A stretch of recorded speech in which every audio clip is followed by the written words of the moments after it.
Dear colleagues and friends, I remember in my early childhood reading Aladdin and his magic lamp and dreaming what 3 wishes I would make if I would ask the genie.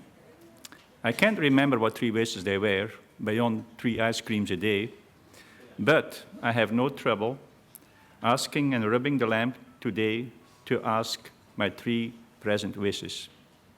My first wish would be to sculpt and form the persona and constitution of the homeopath.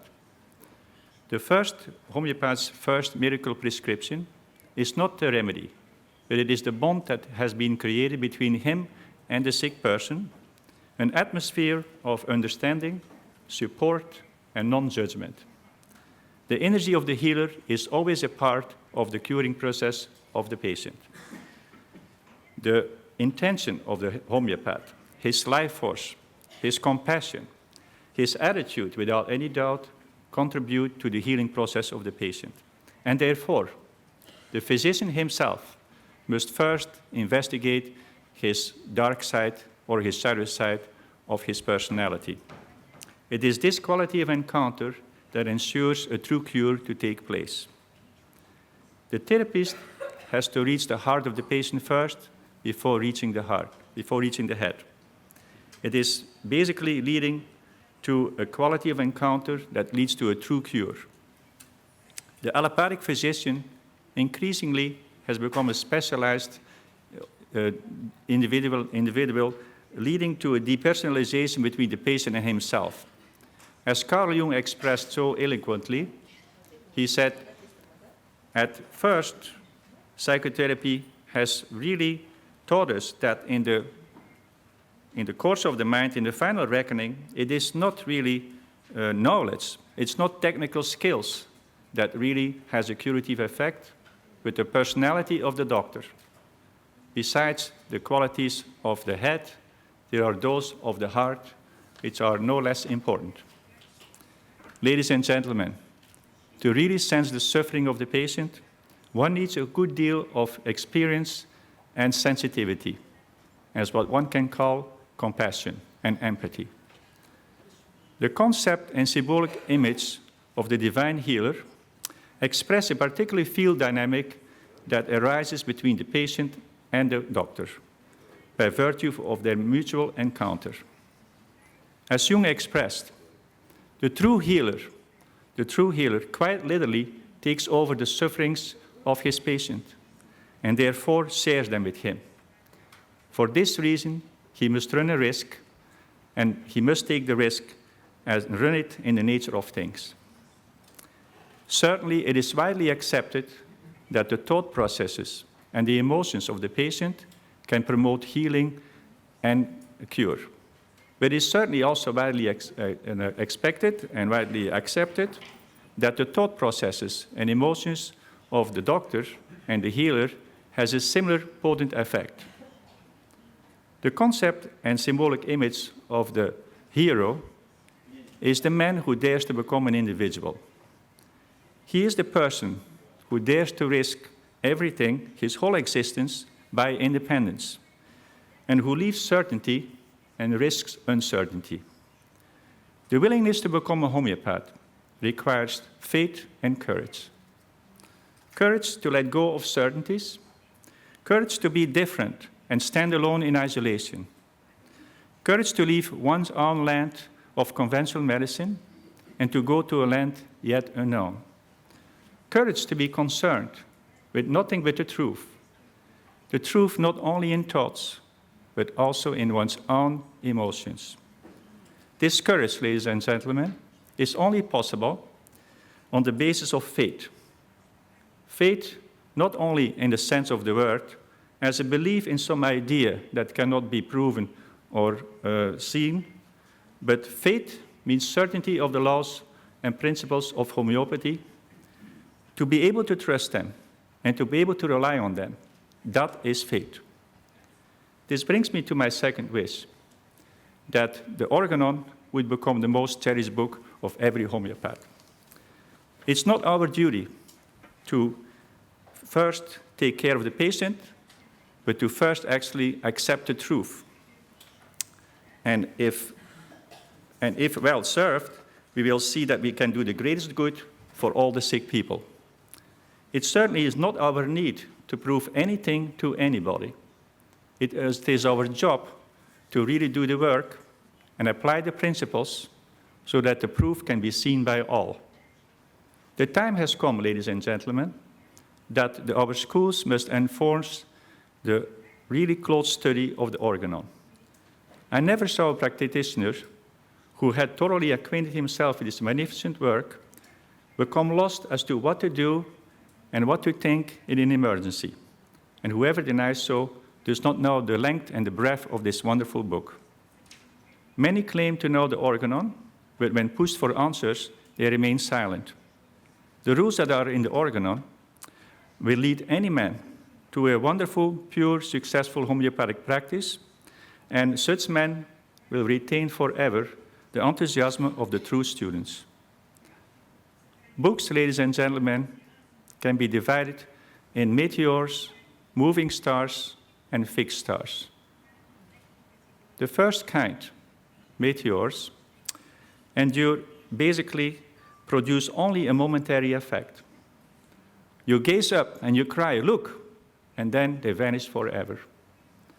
The second kind, moving stars, endure somewhat longer, but soon they must vacate their place, as they just shine only on borrowed light, and their sphere of influence is only on their contemporaries and on their fellow travelers. But the third kind, to which the fixed stars, to which the organon belongs, the third kind, ladies and gentlemen, of these books, is fixed. It is unchanging, and they shine by their own light, influencing all people on earth as they belong to the universe and mankind. It is precisely because they are so high in the sky that it takes many years for their light to reach the man's eye on the country. The organon reached such height simply because it was written, not because of gain, but for what Hahnemann had to teach us and to bring us in his wisdom. A wonderful natural healing method that unites the body and the mind. Throughout the years, I have heard and still hear the proclamation, "Classical homeopathy does not work. I tried it. Now I'm doing this new advanced method, this esoteric method, and I have success." Times changed, and so have diseases. Since when, ladies and gentlemen? Since when? Does such homeopath forget that homeopathy is based on laws of nature? And do these laws change in time?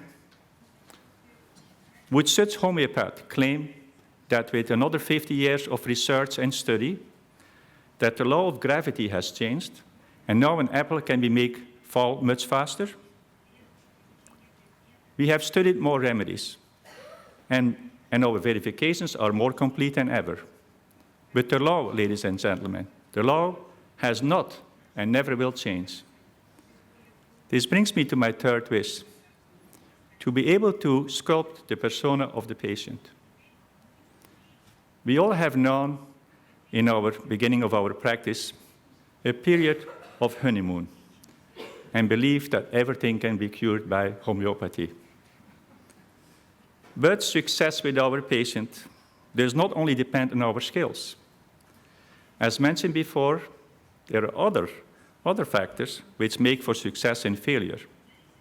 One of them might well be whether the patient has really reached the bottom of his sufferings.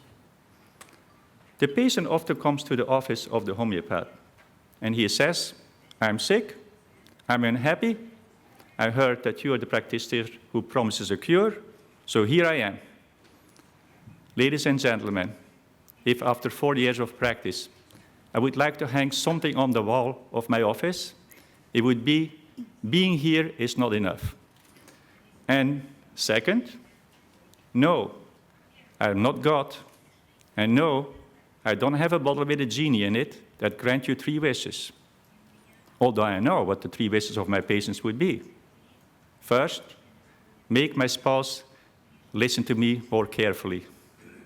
Of course, whoever says that, man or woman, the meaning of this wish is very different. Second, I need more money, but I never win the lottery. Third wish, make my son the President of the United States. Now, the point that I want to stress here the most is the active participation of the patient. And I mean not just taking the remedy, just as little as anybody can achieve anything without risking, without a lot of work, without making sacrifice, without going through the many tunnels to pass through that you have to pass through in the course of your life. It is here that the personality of the homeopath is very important.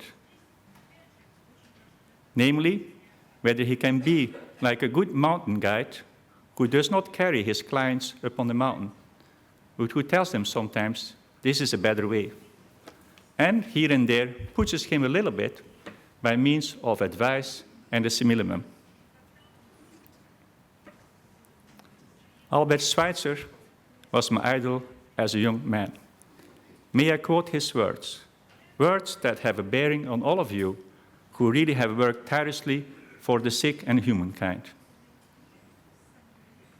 I don't know what your destiny will be, but I know one thing, that the only ones among you who will really be happy are those who have sought and found how to serve. As a tennis player, I made my own motto. My own motto is, just like in tennis, it's better to serve than to receive. Thank you very much.